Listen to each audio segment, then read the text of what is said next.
Students of class 11, today we are going to discuss the example 4.3.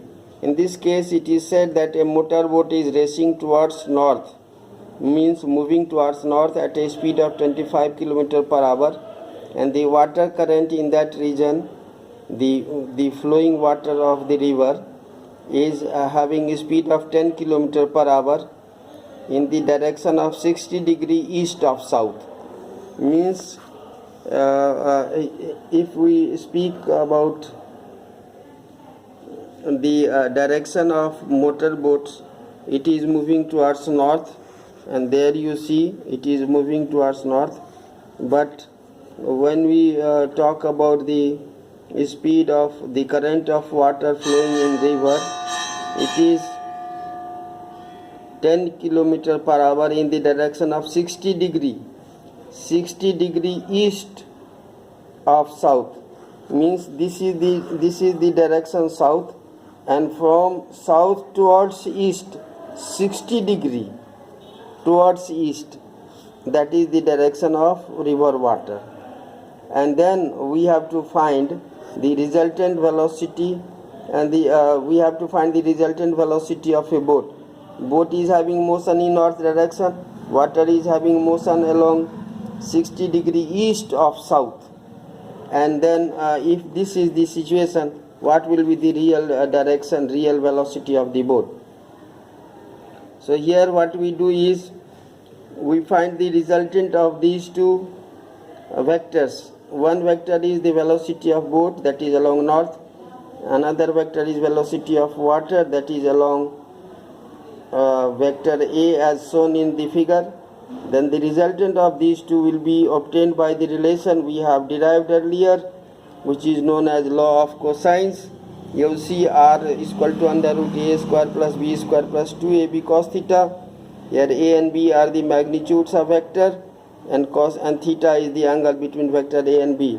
So in this case you see the angle between vector A and B is 90 degree plus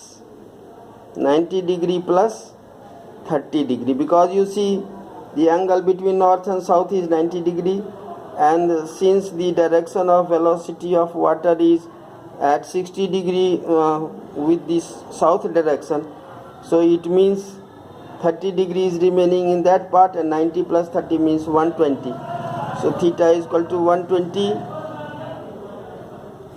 And once we have found the value of theta, we put the value in the relation R is equal to Vb square, that is velocity of boat, plus Vc square, that is velocity of current water, plus 2Vb Vc cos 120, and that becomes, cos 120 is minus 1 by 2, and that becomes equal to, on solving, it becomes 22 kilometers per hour.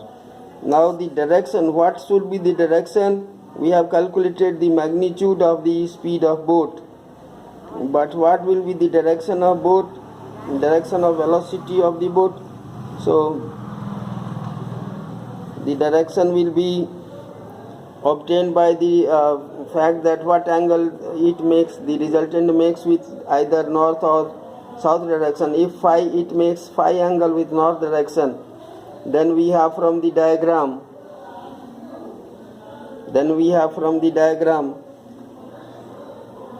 R by sin theta equal to Vc by sin phi. This is the law of sines, and so R by sin theta, theta is already known to us, 120 degree. So sin 120 degree, and therefore on rearranging, you see cos sin phi is equal to, sin phi goes on the left side, sin phi is equal to R goes on the right, sin theta goes on the right, so it becomes sin phi equal to Vc sin theta by R. And on putting the value of Vc is 10 km per hour, and the value of sin 120 degree is root 3 divided by R. R value is how much? 21.8. This is the exact value. So that on solving we get sine phi is equal to 0.397 degree, 0.397, and from that we have phi is equal to 23.4 degree. We can also obtain the value of phi using the relation tan phi is equal to AB sin theta by B plus A cos theta, and we again get the same result, 10 root 3 by 2 divided by the value of 25 plus 10 root, means we simply feed the value of A sin theta, B and cos theta, we get the value of phi, tan phi, and once we get the value of tan phi, we can find the value of phi by taking the tan inverse.